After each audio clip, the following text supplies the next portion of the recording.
Hi, I'm Lindsay, and for my final project, I went over to my best friend Alexia's house and learned how to make traditional chicken flautas and refried beans. Before actually cooking this meal, my only experience with authentic Mexican food was whatever I could get my hands on, whether that be whatever Mexican restaurants in my area marketed it as authentic, or whatever Alexia had brought for lunch that day in high school that I would get to taste. But actually having a meal in front of me, I never actually gotten to experience what like authentic Mexican food was that was home cooked and made by like what your mother's made for her. So I tried to have as clear as a mind going into this because I really wanted to learn and absorb, because the tacos and refried beans that I made out of a can and a box at home, they couldn't compare to what I was about to make with Miss Villasana. From this experience, I didn't just want to learn about the food, but I also wanted to learn about the history behind the food.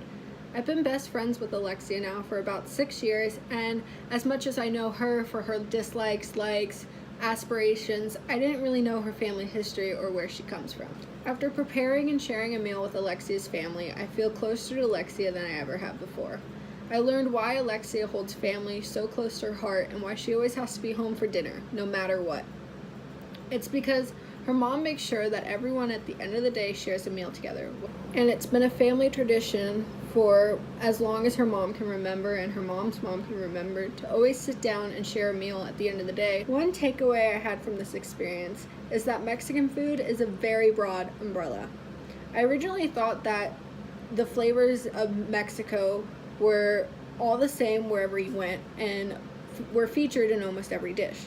I was completely wrong, because from Miss Villasana, I learned that every state in Mexico has their own flavors that they like to put into their dishes, and also that every family have their own flavors that they like to use to flavor their dishes. Another thing that I learned was that the cooking techniques I've previously been exposed to weren't the same ones that they used in Mexico or in Mexican households.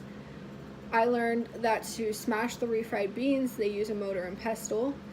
To the cutting, the way she cuts her vegetables is that she does a very deliberate chop, while I had originally seen my family and from cooking shows a very rough chop. Also, frying, she doesn't use like a big pot of oil, she uses just a skillet and just rotates the flautas throughout it. Another thing that I learned from this experience is that just like the recipes that are passed down through generations, so are superstitions.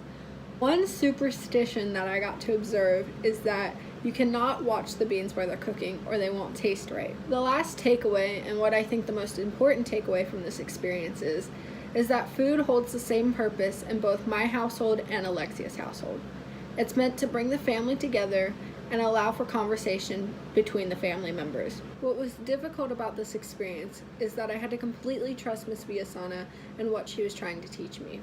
I had to completely throw away my old cooking knowledge and learn the new techniques that she was showing me. I had to learn how to use new flavors that I wasn't familiar with and understand why she was doing specific things when she did them. It was also difficult for me to be uncomfortable in the kitchen, because normally whatever I'm cooking comes instinctually to me. But instead, this time, I had to look to Miss Villasana to show me how to do things. This experience made me realize that just like cultures and how they can change from place to place and have very specific subcategories, food does the same.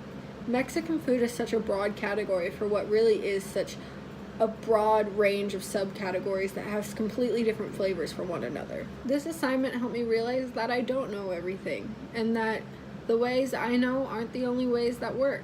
I thought I knew just about everything in the kitchen, but it turns out there's a whole nother category that I don't know, and that I'm so willing to learn and I'm so excited to learn. And I think that will be a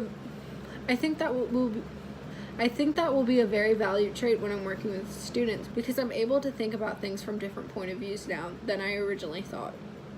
I can now see that the solutions that I know might not be the only ones, and that I can always ask other OAs for help or if they see a different solution. An experience outside your comfort zone relates to UT's mottos of what starts here changes the world, because nothing changes unless you make a change. So if you're comfortable, you're doing the exact same thing you already know. This experience also made me realize that I don't know everything, and that I should be more open to growth, which is exactly what I plan on doing from here on out. And I thank you guys for giving me this opportunity to really learn from one of my best friends. That's my video, and I've also included a couple pictures at the end because Miss Viasana didn't want to be on camera. Thank you.